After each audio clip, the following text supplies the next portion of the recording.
Okay, and welcome back to Anonymators review. And I'm here with Regan Greenwood. Hello. Emily Strasser. Sorry, Did you forget her name? I forgot her surname for a second. Wow. You forgot your girlfriend's name? Wow. Surname, just the surname. Yeah. Wow. What's your name again? Mrs. Darren, and of course myself. Wesley Boone. Just the surname. I forgot the surname for a second. Do that again. No, it's fine. No, we're keeping We're keeping that. Okay, that's fine.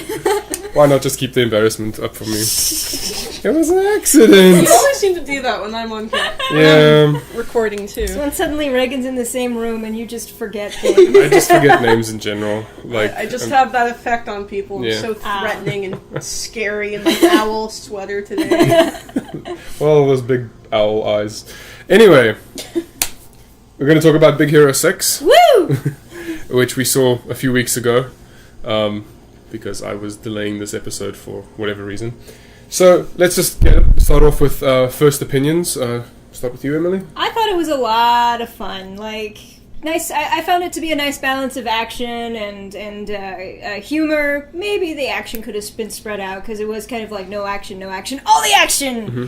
But I thoroughly enjoyed it just from start to finish. I wasn't bored, nicely paced. I liked the characters a lot. I enjoyed it. Okay, and you, Regan? Yeah, it was a really fun film. I like the animation in it a lot better than Frozen. Just gonna throw that out there right away. Yeah, gorgeous film. No hair. No. That's a trick. Yeah. Oh, no, of course, definitely was. But when it was like, found, everybody noticed it. Yeah, I mean, well, see, someone's pointing out the trick. That's like someone taking a smear, freeze-framing it, and being like, look at this terrible drawing. It's like, no. Well, there was a little bit of clipping on the... Yeah, okay, the clipping, that's bad. Yeah, but that was just... the hair thing, that's a trick. That's... Yeah. It's fun. It's not a mistake. It's what the animator I'm going to say that the animator... 90% sure was doing that on purpose. Yeah. In case anybody doesn't know what we're talking about, in Frozen, during the Let It Go song, I believe, Elsa. Oh, yeah. I'm nailing everybody's names except my girlfriend's. She moves her hair past from behind her over her shoulder to the front of her, but there's a clipping-ish thing that happens with the hair. And so Regan's just explaining how the trick works is because it's happening so quickly. You know, you're not really supposed to see it, but because everybody likes to freeze frame every frame nowadays. And there's also a part like toward the end of the film where Hans is lifting up. Not Hans. See, remembering names isn't easy, huh? Kristoff. Okay. All right. Well, at least Hans isn't my boyfriend. That's. Thank gosh. Ugh, can you imagine? Anyway, so Kristoff is lifting Anna up, and I don't know. They're her thumb or his thumb clips. Through her. Okay, I haven't seen that. It's a 3D thing, and it happens very quickly. But if you're watching the hand, it's very obvious. Yeah, if you just slow it down slightly and you look for it, it's like... You don't even have to slow it down, you just play it and it's like, oh wow. Yeah, it's like when you know it's there, you can just watch it. But we're talking about Big Hero 6. Yeah. So. Yes, I'm sorry. This is not animation errors cost, this is... anyway, so, yeah, you were saying you enjoyed... Yeah, it was fun, character designs were nice, you can see a lot of the Cheyenne Kim influence in there. Yeah, it was just... fun movie, good action scenes, not over... I'm actually going to say it wasn't overly saturated in action. Because some films these days, it's like bang, bang, bang, bang, everything happens, so... Well, I guess it was just, like, and I understood why they did it that way. It was just, like, for the first half of the film, there wasn't a lot of action to be spoken for. Okay. It was the second half that was just... They had to, like, cram it all in there. I don't know, what about, like, that opening scene where you've got... Hero going in with the robot fight. That's true. Oh, there's some... I loved some of the acting in there. Like, the timing was fantastic. When he's acting unsure, and then he goes into, like, video game mode at one point where he's just handling the controller, and you see boys do that. They're just like, oh, I don't care. This is boring. This is no challenge. I've seen girls do that, too. Okay. I've had my ass handed to me by girls who are, like, zen in video games. I don't play So games. gamers. I don't play games. There's I'm no sorry. boy and girl in gamer. I only have seen boys play video games. Hashtag all people. I play are video equal. games and I live with you. I know. I am giving you this. Group. Well, anyway, my opinions on the movie. I definitely enjoyed it the first time I went to go watch it. Second time, obviously, I could pinpoint a lot more stuff. But my critique for positive points from my side is I love the character designs. Yes. Even though the character designs had nothing to do with the original characters from the comics. But to be fair, I had not read or did any of the research into the comics before I watched. I started reading, looking into the comics after watching the movies. Yeah. And so it doesn't affect me that much. I was like, whatever. I love the original designs. My favorite character being Wasabi. I just think him. I love the laser blades and the dreadlocks. I was totally thinking the entire time Wasabi totally reminds me of you. Oh, really? Yeah, Well, except he's more OCD than I am. Yeah. I'm it's like the big teddy bear. The big teddy bear with my anxiety and OCD. Your child. So he's black. Oh my goodness. Oh no. I am from Africa. Anyway, so yeah, I love the character concepts. I love the weapons. Each character had because that's how I usually when I come up with characters and stories. It's like I love to give each character almost like a theme. The typical sort of Earth, Wind, Fire, or whatever, like elemental schemes, and then one guy's red and he's got this and whatever. I do like that. It does allure, and so I thought the color, and the color in general, the whole movie was amazing. The design of San Francisco, like that's that was fun. That's interesting. Like mixing Tokyo and San Francisco together like that. I would assume the people from those two cities would know it better, but from what I could tell of the, the stereotypes of those cities, it looked like the two were definitely mixed. Well, actually, I went to San Francisco like a week before I saw that film. Okay. So yeah, after being in San Francisco, it's like, oh yeah, I know that, and that, and that, and that. That's cool. And then it wasn't just that they had those landmarks; they also had the San Francisco landmarks and mixed them with the Japanese influence. Like if you look at the bridge, it's got like I think it's Chinese roof kind of shape on top. Yeah. It's not just those temple big shapes. Yeah, the temple shapes. Like they incorporated Japanese elements into the San Francisco. Yeah, I love that well. design sense. Again, whether it came from the comic book or it had grown. But yeah, so those pretty much. I thought the story. This is where I sort of split from good into bad. I thought the story was good. It definitely when in regards to Hero and Baymax, and then of course Hero's brother. That part of the story told very well. My problem then, where I start putting things into the negative column, is the story of the other characters. Like, it was all very rushed. And so my critique comes from how I critiqued Guardians of the Galaxy also. Okay. In the sense that these two movies wanted to feel very Avengers-ish. Like, it had that amazing big adventure of the Avengers, which is amazing, but the Avengers had the advantage of having Iron Man 1 and 2, Thor, Captain America, setting up these characters' histories, already, and then throwing them into another story. You didn't need to know their history, you didn't need to know backstory, you didn't need to know reasons. It was just, let's throw you into this amazing adventure, go find the cube, and happy days. Guardians of the Galaxy was like pretty much you only really knew very little stories of each of the other characters. Like, you didn't I felt you didn't care for them enough. Yeah. Until really the end of the movie, once you've gone through this adventure with them, you didn't care for them at the beginning of the film. Whereas, again, going back to Avengers, you did care for Captain America. You understood where he comes from, why he is, getting slowly back into... Yeah. You understand Thor's reasoning for being here. You understand Iron Man and what he... So, bringing it back to Big Hero 6, I felt they wanted the grand adventure of Avengers, but they didn't have the advantage of being able to tell the 5-6 stories of the other characters. Which is really... It's hard. It's impossible because you can't tell it with those 6 characters. They don't have enough story to tell. I'm going to argue with you there and be like, they focused on Hero. It was Hero's story. The other characters, interesting as they were, they're just side characters. you're not following their journey, you're following Hero. But at that point, it's like then I didn't really care for them and all their struggles. Like, and it's like, oh, they're there. So yeah, you do care for Hero, but I wanted to care for the other characters. Like, why would, because like their friendship with Hero is very limited to, oh, we met him the one day, and then we went to his brother's funeral. Like, that's all we're shown. Obviously, there's probably more time. I'm guessing that they were classmates because you or not Hero, but Tadashi, yeah. Tadashi went to school there, like, he knew all these guys, like, he knew all the nicknames that Fred gave them. Yeah. So I thought through that they kind of showed that there was a relationship there through the brother. So they were just kind of taking care of Hero because that... Well, they're all only introduced to Hero the first time. Yeah. That first day that Hero goes to the nerd school. Mm-hmm. Nerd school. Whereas... you know, then he never really went to college after being accepted because of the accident. You know, so... Oh, did you spell tea on yourself? I did. Oh, do you need a... No, I'm fine. Okay. I got it on my blanket cocoon.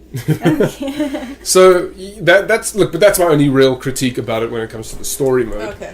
It's just a matter of, the characters are there and they've got the personality, they just don't have a history behind them. And I mean, do you feel that way with, like, every movie with side characters? No, but these weren't... I mean, I get what you're saying that they were side characters, but it's Big Hero 6. It's the team of 6. You know, it would be like if Avengers had come out.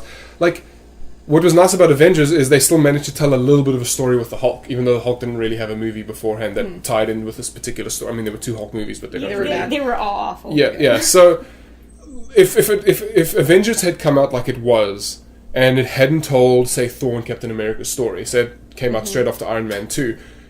I would have felt in the sweat. It's like, why do we care for these other characters? It's cool that they're there. It would have been super exciting, and I wouldn't want them not to be there. But I would like to know more about them. So my answer for this would be a big adventure would have come after introducing each of the characters with little adventures. You know, so I don't know. I kind of feel like Big Hero 6, in a way, you can equate it to How to Train Your Dragon. Because you've got the main character. He meets his partner thing, which in this case, instead of being a dragon, it's the robot, and you're focusing on their relationship, but you've got these side characters who do play a part in, like, the big fight scene, and you do get to know them a bit, but it's not their story.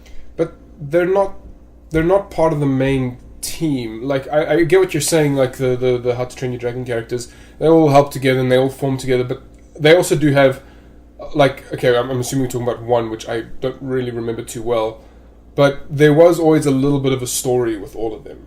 Like, you know, you knew why that one group, all the twins, how like how each of them were kind of jerks in their own little way. If I remember correctly, there was sort of a little bit of storytelling between them. There was nothing like this in Big Hero 6 for the other 5. Like, you meet Honey Lemon, it's like, oh, there's Honey Lemon and she likes chemistry. Okay.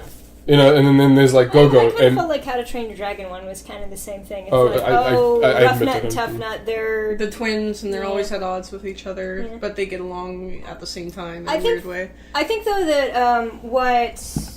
if we're going to, on the subject of maybe this would actually... Because I think it's pretty obvious that Disney is planning some kind of sequel for this. But I actually... It's definitely got sequel opportunity. Sequels. Well, you got to be fair. Like, they have prepared all the. They have to make their money. At the very not only that, but they've got like all these resources now, right? So they could either make a second movie, which I don't see being impossible, or a TV show or TV series. I think this could easily be a really fun TV series. Yeah, TV series. I'm totally behind. But I'm not a sequels fan. Not even Toy Story 2. And 3? Okay, Toy Story 3 is and the 4? Exception. Stop. Well, what do you see that like can't be a sequel in Big Hero 6? Because they've set up the heroes now. They definitely can be a group of heroes that'll fight crime in the city. It's pretty much the next movie would just be... I mean, look, they definitely do the 3-act structure of, team gets together, something makes the team, fight amongst themselves, and then Act 3 they all get back together, even stronger than before. And, that's pretty much the recipe for all these hero movies. That's what's going to happen in Avengers 2, I'm calling it now. We've pretty much already seen it in the trailers, but there'll definitely be something where they the team breaks apart, and then towards the end they get back together for the good of all mankind. Isn't that what all the Civil War thing is about? The Civil War is a bit. This is not Marvel cast. We'll talk about that tonight. But yeah, Civil War. Like they're going into it, but I think they're using Captain America's movies to discuss Civil War. Oh, okay. I hear a lot of the kids, because there's a few kids in my class right now. They're huge Marvel fans. And I overhear them talking about it, and it's really fascinating. I just can't, I'm not that well versed in the Marvel universe. Yeah, I'll explain Civil War later then. But I mean, it's a thing. So okay, well those are my feelings for it. I'm not saying I disliked Big Hero 6 because of it. I just felt that in the sense of storytelling and the importance of those other characters, it's just I felt the same way in Guardians of the Galaxy, which I really really enjoyed. I didn't care so at the end of Big Hero 6, and then when I watched it the second time, I did like those characters. So the second time watching, I was like, oh, okay, I get where they're coming from, but that's because I've had the advantage of knowing a little bit about them. The struggle, so you sort of empathize with them a bit more. But other than that, I thought the movie itself was definitely enjoyable. It was a family sit down with the kids movie, definitely. Yeah. Typical Disney had to kill some family member off. After killing off the parents, it's like, 2 parents are dead, we're going to kill your brother too. It's like, geez, Disney, can you maybe just... Spoilers. Yeah, apparently in the comics his brother doesn't die. Really? Plus, Hero is the one who creates Baymax. Mm. Yeah, so if I do stand corrected because I haven't read it, but this is just what I've read. Okay. Okay. So, yeah, there's for example, Wasabi isn't a big... black guy, he's an old Japanese man. Well, aren't they all Japanese? Yeah, they're all... I just know what I don't know if they're all Japanese. Well, I do know that there I think was... Honey Lemon, I think she might have still been... I don't think so. I think, at least from what I've read, they were all supposed to be, Japanese, so... Because it took place... I think it just took place in Japan or something? Yeah, I don't think San Francisco was even a thing. Also, there's more than 6 of them. Okay. In the comics, there's, a whole bunch. I Is don't know why the- they call it that's Big Hero just- 6. Well, that's just false advertising. Well, But, But that all being said, I like the designs of the characters. I love the abilities. I love the pseudoscience behind it. If I may say a little bit something about the characters, because a lot of people were complaining about the character designs. It's like, why couldn't they have made them all Japanese like in the comics? I don't feel like it would have worked well as an American-made film like that. I actually really enjoyed the really diverse cast of characters. Yeah. I thought that because they were all very, even though we don't know much about them, they were all very interesting. I feel like for their target audience, it was better. It worked better that they were of such diverse backgrounds. Yeah. Plus, San Francisco in general, just California in general, has a very diverse. Yeah, they're very diverse people. There's a lot of there's a lot of people from Asia there. Mm-hmm. There's a lot of history to that, but look it up. It's very tug collar. Okay. As an American, Were you guys blowing up all those Asians in the tunnels again? Oh, hey, I mean, Canadians aren't any better. For every mile, there's a saying, for every mile of railway in Canada, there was a dead Chinese worker. Oh, that's fantastic. Wow. Yeah, no, we were just as bad. Jeez. Okay. And you guys hawk on South Africa for our friggin' racism. It's only bad when... We didn't kill any Chinese people building our railroads, I'm just saying. Yeah, but... They were all black. They're all black, but But let's not get into the racism of our individual countries, because then that would just be really sad. Okay, but no, I don't know. I thought such a diverse cast. I thought it worked well, especially if you're going to target this towards an American audience. Yeah. How exciting is that going to be? Because for kids. Yeah. This is one of the few Disney movies where they have a diverse cast of characters. Yeah, and it's a superhero movie. So, with Avengers, it's a lot of white dudes. Yeah. Right. So and how long have people been asking for? I remember when Frozen came out, and everyone was saying, "Oh, why didn't you make princesses of color? Why didn't you know?" Okay, well, I'm gonna say that's kind of supposed to be Scandinavia, right? Well, there was an argument against that. Like apparently back in that particular era, there were like different colored people, like also in that particular area. So look, people have to understand that there is a lot to fight against in the representation of things, and you can't just flip everything over in one term. You know, it's like Disney's a business; it has to make its money. It knows if it makes white people movies, it's going to get its investment back. Mm-hmm. That's what it is. It's money. You've always got to look at it from the money point of view. If you want your people of color representative movies and stuff, you're going to have to start looking at sort of the more public domain stuff, like on the internet, which there's a lot of that. Mm. People are doing it and people are supporting it. You know, it's just it'll slowly start seeping into the mainstream, but it's definitely there. But I think with this current success of Big Hero 6, I think you'll start to see it change in the mainstream. Because I can't imagine that this movie is doing terribly. I'd imagine it's doing pretty well. It did really well. Yeah, and can you imagine, more Big Hero 6 movies, and suddenly you just start to see more diverse casts. Oh, they made their money back in the first week, I believe, anyway. So you think so? Well, I'm just thinking, because Disney has made films starring different ethnicities before, like Lilo and Stitch. Yeah. Loved that film. Oh, yeah. But, Lilo and Stitch, Princess and the Frog, Princess and the Frog, it made its money, but it didn't make Tangled money. Yeah. Well, that movie, it was just unfortunate in general, because not only did it, not only was it didn't do as well, but it also kind of it almost killed 2D animation, for Disney at Princess least. and the Frog? I'm gonna say more that was Home on the Range that bombed. Well, that came out before Princess and the Frog. Yeah. Though. Princess and the Frog was kind of supposed to be like a rebirth thing, or another experiment for 2D animation. Yeah, well, I think at least that was how I remembered it, was that, this movie didn't do well, that must mean that kids don't want 2D animated films anymore. So, at least that was sort of my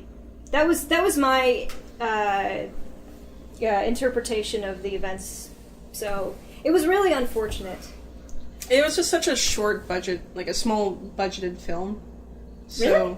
Yeah, oh my gosh, yeah, talking to people who worked on it, like Nick Ranieri, he came, you were there when he came to the school, right? I think so, but I don't remember him talking about it. Yeah, he was, they had to go basically straight ahead. There just wasn't the budget to do a lot of planning like they normally do with Disney films, where they can no kidding experiment I didn't know that. A bit more. Yeah. Oh. They were given such a tiny budget, and they had to basically go straight ahead with it. Okay. So because they didn't have the big budget, they couldn't. I don't know. They couldn't have the time to play with the story more, or play with the animation more, especially when you look at its budget compared to Tangled. Yeah, that's true. I never thought of it that way. I always thought they gave them a pretty good budget, but it was. It's not the money they were used to having. Okay, especially considering it's a 2D animated film, because instead of having the same rig to play with, you would have to teach everyone how to draw the same character on model. 2D animation is still cheaper than 3D. Really? Yeah. Well, you think about the rigs being made, you think about, the 3D backgrounds being made. Yeah, once you've got those, that's nice. Mm. But then you've got to calculate the cost for crunching numbers for, effects and stuff. It ends up being way more expensive, because if you've got a handful of artists who are amazing and they get into the style right away and they've been doing it for years, like people at Disney were at that point, they could pick it up pretty quick, versus with 3D animation, you have to design the character, you have to model the character, you have to rig the character, and there's a lot of room for messing up in between there. Technology has hitches. Right. See, I was always under the impression the reason why there was such a huge boom of 3D animation was because it was, you didn't have to worry about keeping characters on model. Like, I always thought there were financial reasons behind it, so that really kind of surprises me. My understanding is that it's not cheaper to do 3D at all. I guess it also might depend on, like, the movie. Maybe. Yeah. Like, because if you're not really using too much special effects. Well, it's still rendering. Yeah. Rendering costs a ton of money. Oh, wow. Yeah. Yeah, and that's true too, and that is an incredibly time-consuming process. Gosh, you need to have farms to do it. Yeah, and I'm only into the character animation. I haven't even touched the rendering farms yet. And every time my professor brings it up, I'm just kind of like, I don't know. Whoa, I don't even want to know. I just want to make the character move. Yeah, well, I mean, and that gets into another thing too. There's lighting. Yeah. And there's texturing. And you really don't have to worry about as much of that with 2D animation, where lighting is just done through one background. Yeah. Maybe you have a nice effect on the 2D animation where you do the shadows, but even then, that's cheaper than trying to light the textured 3D model. Oh, okay. Well, I learned something today. Well, you're getting into 3D, aren't you? So. Yeah, well, it's always nice to know both. Yeah. Okay, well... Up next is stop motion. And good luck with that. Jeez. No, those It's people so are... much fun. Oh, I'm sure it is, but I'm But still... we're not talking And about... it's always Yeah, amazing, okay.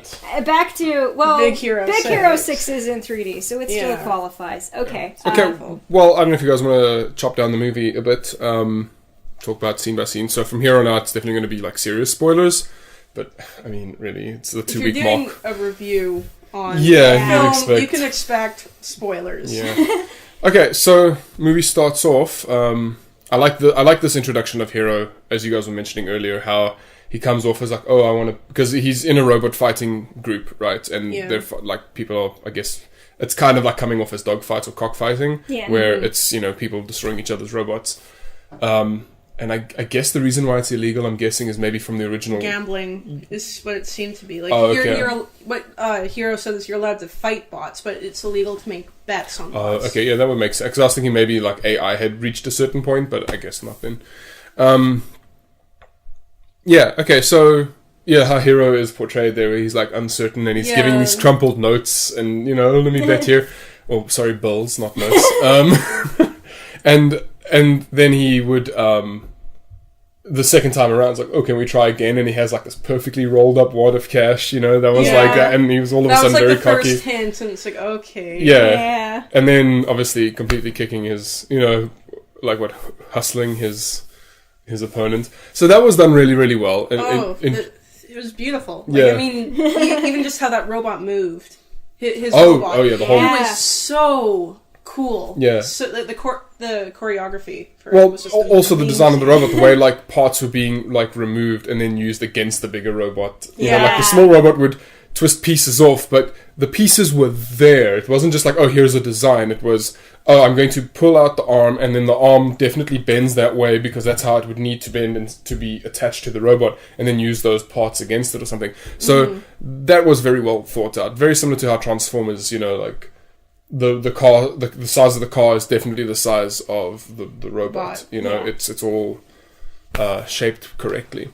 So it starts off there pretty well. Introduces you to sort of the troublemaking spirit of Hero.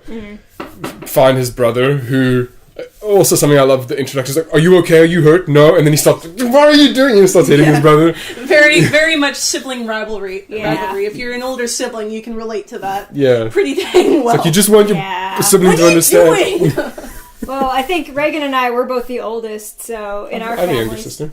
Yeah, but you have two older sisters. Who have in turn hit me for things that I've done. There you go. There we go. Yeah. Very relatable sibling relationship. Yeah. Yeah. So I really appreciated Tadashi, right? Is his name? Yeah. I really appreciated that Tadashi was very much the caring older brother, but not afraid to basically let Hero know, hey, stop being an idiot. Yeah. Yeah. I love the way that Tadashi like knew how to push his buttons. I really love that. Yeah, it wasn't guilt that he used against his brother, like, oh, you're wasting the talents Mom and Dad gave you, which I guess he does kind of say, it's like, oh, what would Mom and Dad think if they could see you now? But that was a very blatant establishment, like, what do they call it, like, exposition? Yeah. Where it's like, what would Mom and Dad think? Oh, well, they're dead, so I don't know. And it's like, we didn't really need that establishment. You could have shown it to us, like, in ways of, okay, so we know you've got an aunt. Yeah. Or an aunt. And, you've got the aunt and she's looking after you. And you've got the two, like, I don't know, like a photograph or something. Like, I think show, don't tell is definitely... What I loved, kind of the intro to it, if I'm remembering correctly, is Tadashi, when he's talking to his brother, he kind of goes into himself for a minute and goes, oh, what would Mom and Dad say? Like, he's trying to remember his parents. Yeah. And I think that would have been... Yeah. That would have been perfect just there. But the whole, I don't know... Like, and I get it. Like, maybe you just want to establish to, like, a general audience, because I guess, not everyone... they're for kids, like, showing kids. Sometimes you need to be blunt. Yeah, but I mean, that's the problem I'll always have, is I think kids are smarter than we always let them on, like, than we give them credit for. And I think adults are a lot dumber than we give them credit for. Yeah, that's true. But, like, I mean, I did see kids in the theater being like, what happened to the mom and dad? Like, there was a little girl beside me who said that. And it's like, oh, okay. I remember the second time... Okay, I'll get to it when we get to that point. But there was also a kid in the second time I went to watch the movie, there was a kid who yelled out something. But I'll get to it in a minute. So, yeah, okay. So, look, everybody gets established. Well, at least those three. I mean, there again, like, Tadashi gets more establishment in that than...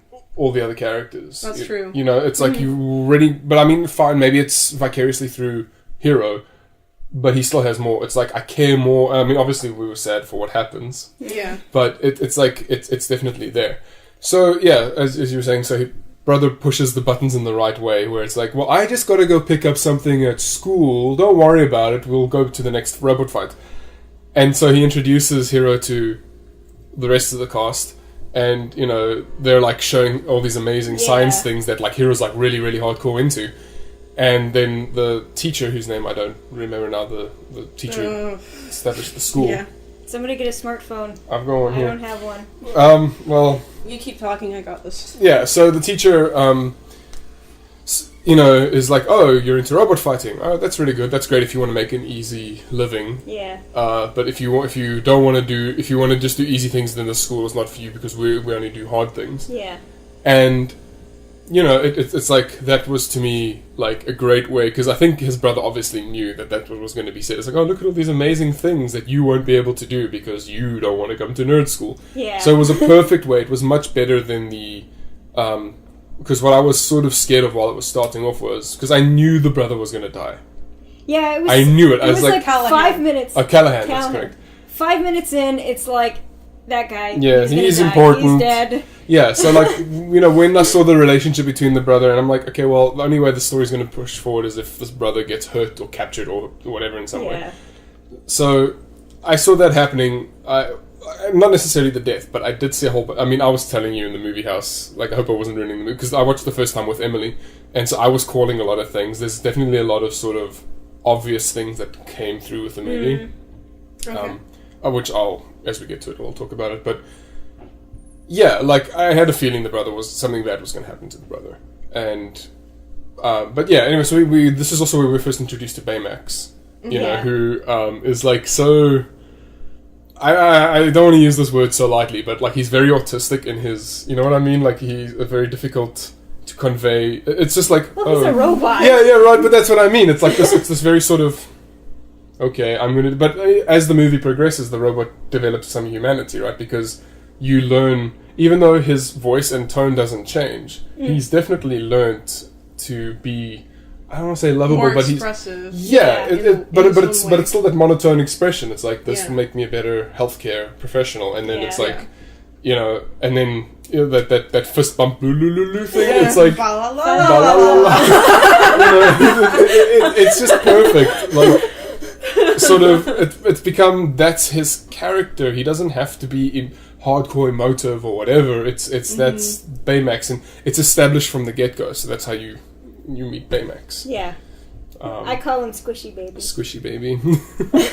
So there's Squishy Baby Robot, and then Squishy Baby Axolotls? Yes. Just everything that is little and squishy, and I just want to hug it or pet it. It's Squishy Baby. Okay. That's why Wesley is my squishy. Oh my goodness. Getting into their relationship a bit. I pet him and I hug him, and I... Alright, make Hero 6, guys. Well, I think it would be awesome to actually cosplay as Baymax. I could probably do that one. So...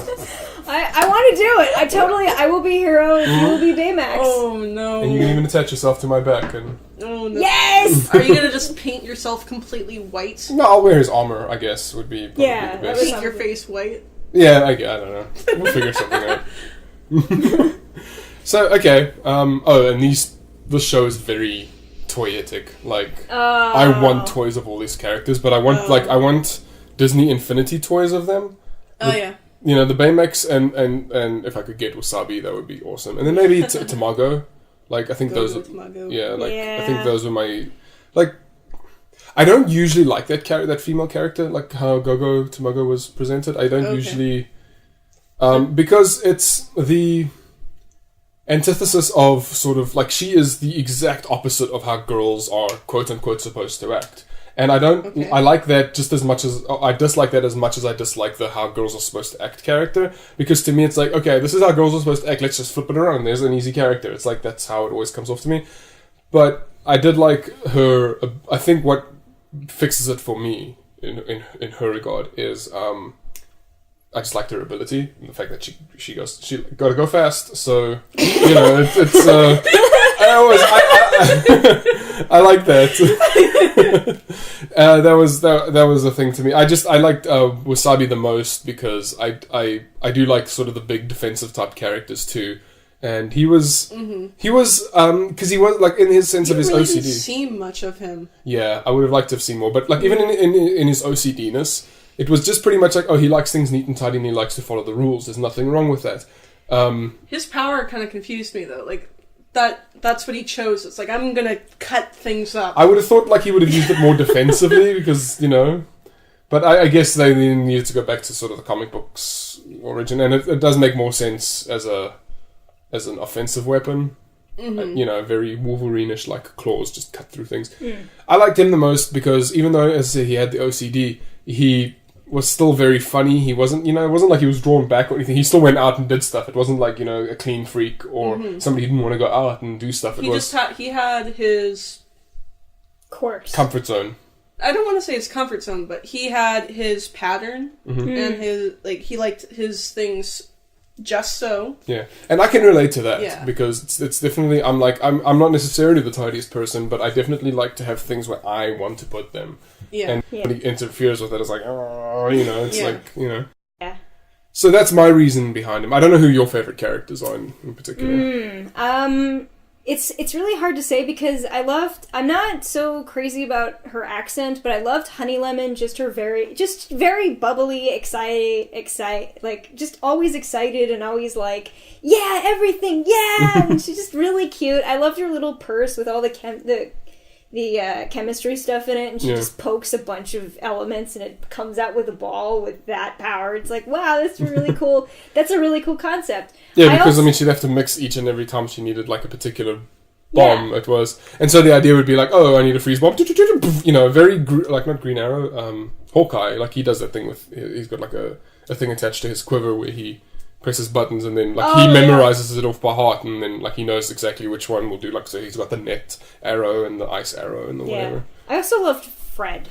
He was fun. Yeah, like just total ignorance for how science works. But he's like, yeah, make me into a monster. So they just make him a giant suit. Yeah. Like, because if I'm not mistaken, in the comic book he is actually a monster. Okay. Yeah, it's not a guy in a suit, or it's a guy who transforms. I think the comic book that he shows of the guy transforming into the monster, I think that's the original Fred. Really? I think so, That's if I'm funny. not mistaken. But I like that a lot better than that they just had him in a suit. yeah, Just gotta make. I've got my sign. Yeah. My sign's on fire. That was... Like, and I love the way that he wasn't, like, in the way. He was very much like... Oh yeah, there were so many tropes that, like, I mean, again, I know I've mentioned this in the last few revision podcasts, but again, there's so many tropes that were avoided. Yeah. You know, like, again, with Fred, like, he could have been the clumsy one always causing problems for everyone, and he wasn't, you know, because why would he be the clumsy one? He does, like, mascot work. Yeah. You know, I mean, mascots shouldn't be clumsy, I guess. I think, of course, my favorite character of the entire movie would have to be Baymax. Okay, big squishy baby. Big squishy baby. With or without armor? Without. Matthew's the same. And you, Regan? Favorite character? I don't really think that way, I guess. Like, there was no one that's But like, wasn't there one they're- character that, like, allured you the most out of all of them? It was... Not really. Oh, really? No, I am definitely more focused on animation, so I guess I'm gonna say Hero, because there were just a lot of little subtleties that I noticed with him and his acting that it's like, yeah, okay, I see, but I have a younger brother. He's 3 years younger than me, but I remember him very well when he was 13, 14. So being able to see a lot of those little actions in Hero that I saw in my brother, I guess that's what made me relate to him more, is because I could see my brother and my brother's friends in Hero. Albeit, Hero is much more mellow than my brother. Yeah. I love you, Bryce. I know you're not listening to this, but just in case. Oh, man. Okay, Yeah, well... no real favorites. Okay, well, that's fine. So, I think from this point, so where we are in the story is... Hero goes to school, needs to go in, starts developing his new nanobots, or microbots, which... Honestly, like, I don't know what makes... I mean, I guess he's supposed to be a genius, and it is somewhat established that he's a genius, that he can figure these things out, and he's already got his little microbot that he's built. Yeah. You know, but I don't know, there was something from it that was missing that I felt story-wise to explain him coming up with... Because it was just like, oh, I'm upside down now, I'm going to make this set of robots, these connected to a mind frequency. Yeah, okay, yeah, the upside down thing didn't really... I didn't get that as much, but... The microbots made sense to me with his robot, because it would break apart and come together, and yeah, because it was because they did have that montage where he's trying to figure out like the perfect, like, what can I do to show off at this science fair, for lack of a better word. Yeah. And he looks at his fighting a robot, and that's kind of where he gets the inspiration from it. Yeah, I guess the mind control thing was a little like... It's not... It's just...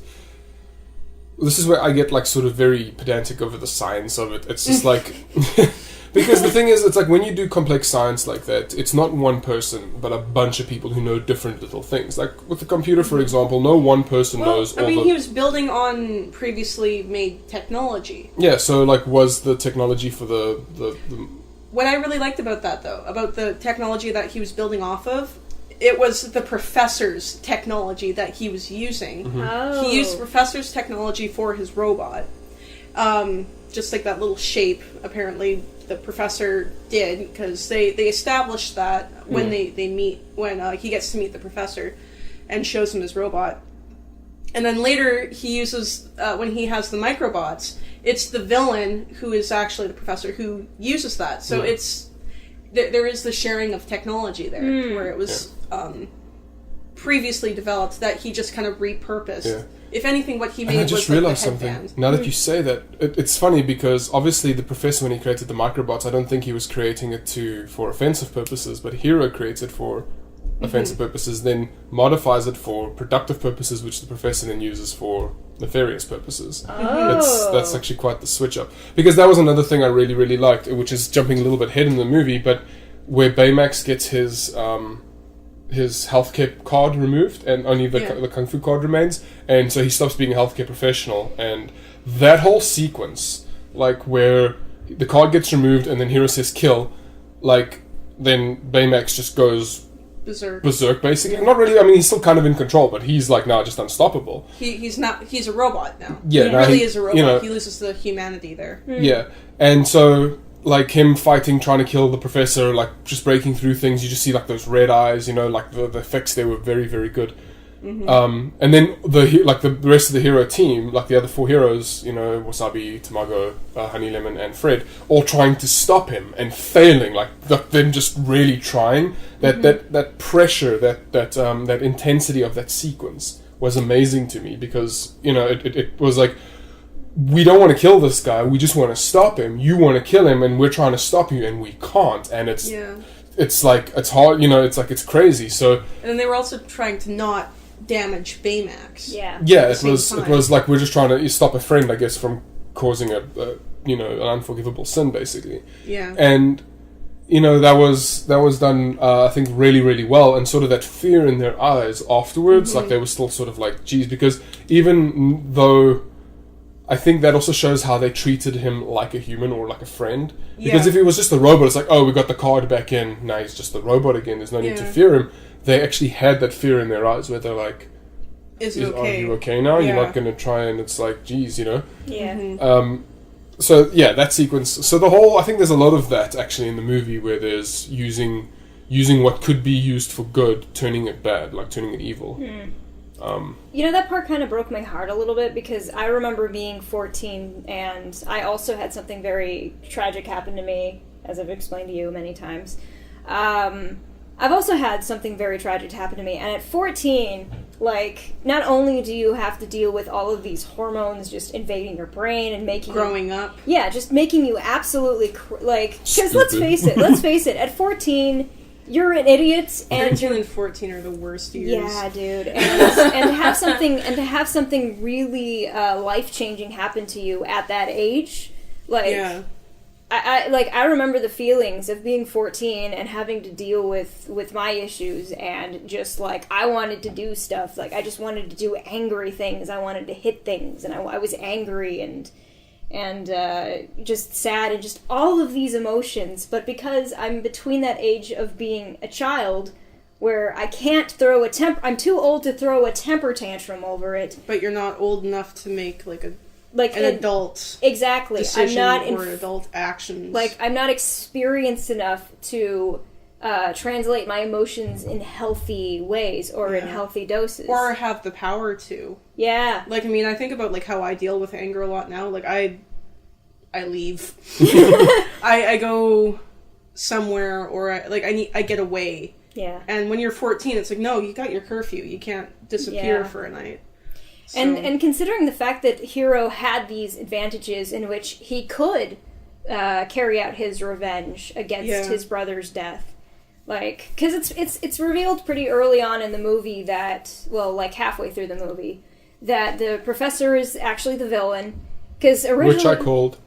You did? That was one. Yeah, that was one of the things. I was sitting with Emily, and I turned to her, and I'm like, I bet you it's the professor, because the reason why I say that, and this is where the storytelling problem comes in, was.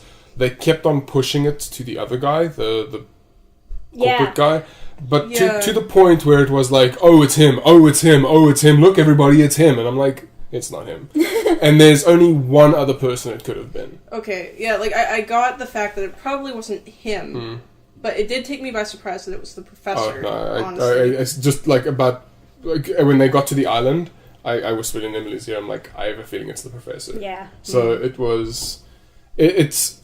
Let me go to see movies with you. Well, this guy's a huge pop culture junkie, so he knows all the tropes. Yeah, I tend to... Like, because when you watch a lot of movies, right, like, it does... You start seeing patterns.